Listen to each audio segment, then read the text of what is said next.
Hello and welcome back to another video and an update on our M3 CSL. When we bought this car, I did say we weren't going to make any changes to it, but we've got two small modifications we're going to make to this car to improve the overall driving experience.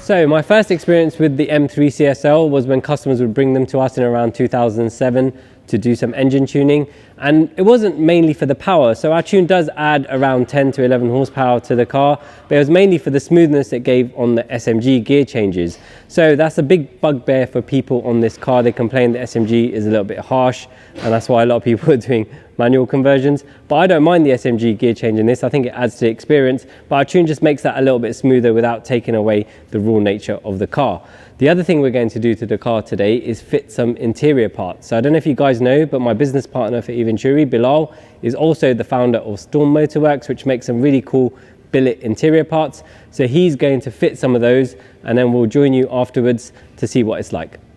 I started Storm Motorwerks back in 2005, and that was when I used to own an E46 M3 Evo. I remember fitting a short shift kit to the car, and it turned that gear shift incredibly notchy, and I absolutely hated it. So I was at that stage learning how to design, and I went ahead and designed a gear knob for it, made from stainless steel to give it some extra weight. So that was designed, it was machined, I tried it, and it actually improved that gear shift a whole lot. So I machined a few more, offered it to some forum members back then. They loved it as well, and hence Storm Motorwerks was born. Over the years after that, I expanded the range and also made SMG parts. So paddles, the SMG shift knob, the gator ring, and I made a handbrake lever. So that's what we have with me here today, is some parts we're going to install in the CSL. So let's open up the boxes and see what we have. So in this box are the SMG specific parts. So we have the gator ring, which again is CNC machined from stainless steel. So you get that nice brushed grain finish on the part.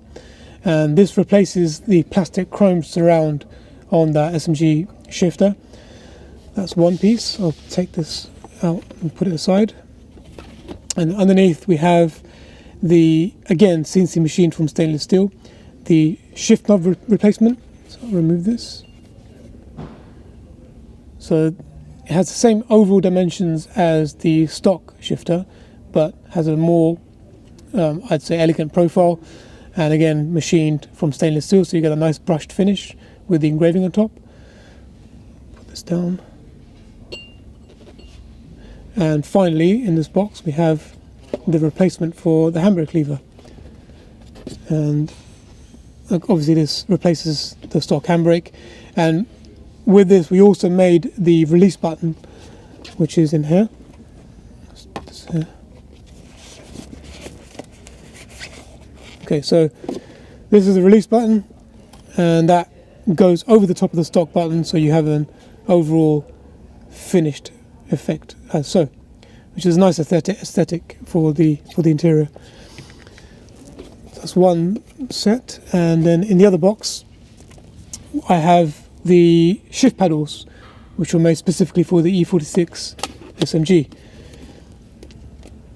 and these are quite unique.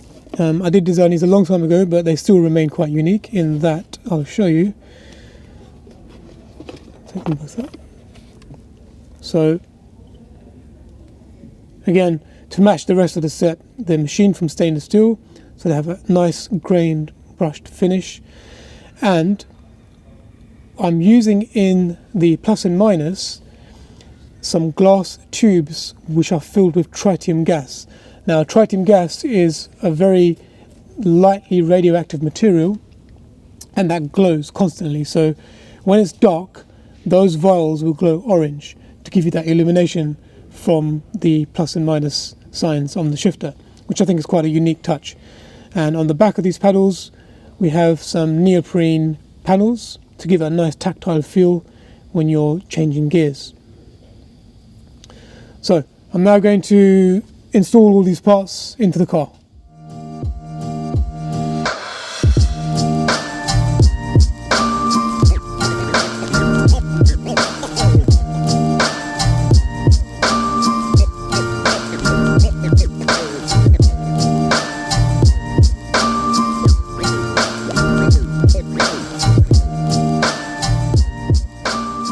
Okay, so I've removed the parts, and it's fairly simple to remove, as you've seen. Just do a quick comparison of the pieces. So looking at the stock gear knob, it's plastic, chrome plated, versus the machined version in stainless steel. So you can see over the dimensions are the same. It's just a different aesthetic. And then let's look at the gator ring. Again, the stock one is plastic, and those screws are actually fake. They're not doing anything because it's clipped into the panel. Again, our one is machined from stainless steel again. And finally, the handbrake handle. It's just to finish off the set and give a nice even look throughout the cabin. So with this being a CSL, the stock handbrake is covered in Alcantara, but it's nice to have a full set to complete the look of the brushed stainless steel, so we're going to change that as well. I'm now going to install the set, and we'll start with the handbrake.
So I've now installed all the Storm Motorwerks parts. It's nice to remove all the plastic chrome, which I've got a bit of a bugbear about. I think it looks a bit cheap, so it's nice to have some machined stainless steel parts in the car. That's my contribution done to the CSL. I'm now going to hand back over to Imran, who's going to tune the car. Then I'll take it back out for a drive. I've actually never driven one of these tuned. I've put some miles on this car in its stock form, and it's been an absolute pleasure. So it'll be interesting to see what it's like once it's been tuned. So I'm sitting here just about to load the tune into the car, and I can see the Storm parts here. They really lift the interior. I'm a big fan of machined aluminium, and replacing all the plastic parts really helps make this interior feel a little bit more special.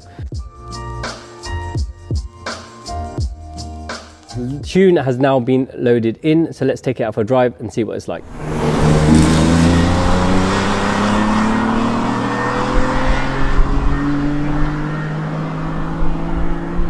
So we're out on the open road. Bilal is about to experience the car after the tune's been applied.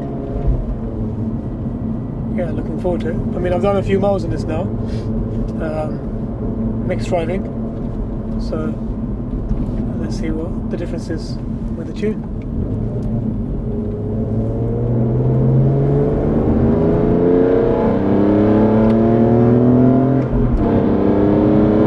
Okay, well, straight away I can tell you that gear change is better. Yes, it doesn't have that big thumb, does it? So, yeah, that's much better. You could hear the delay before. That delay disappeared. Before there was a good like half a second, yeah. You know, and if you didn't take your foot off the throttle slightly, you'd be like, you know.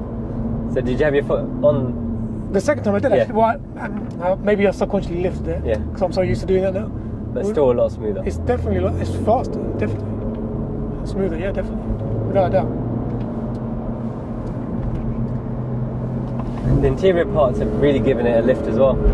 Yeah, it's just fresh now, isn't it? Yeah. Freshened up. I think chrome plastic just It's cheap. It always Let's be honest, it's cheap, isn't it? It just lets the car down, I think, the interior down.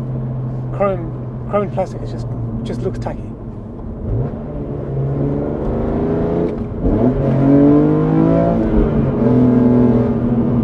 You can hear the difference. Yeah, it's definitely.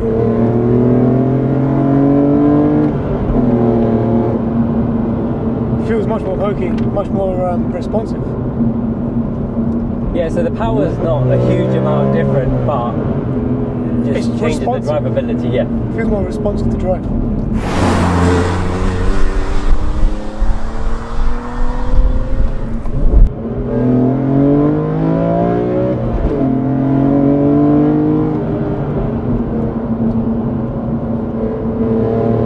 This car rides so well. Yeah, it's beautiful. And we don't need to mention that sound.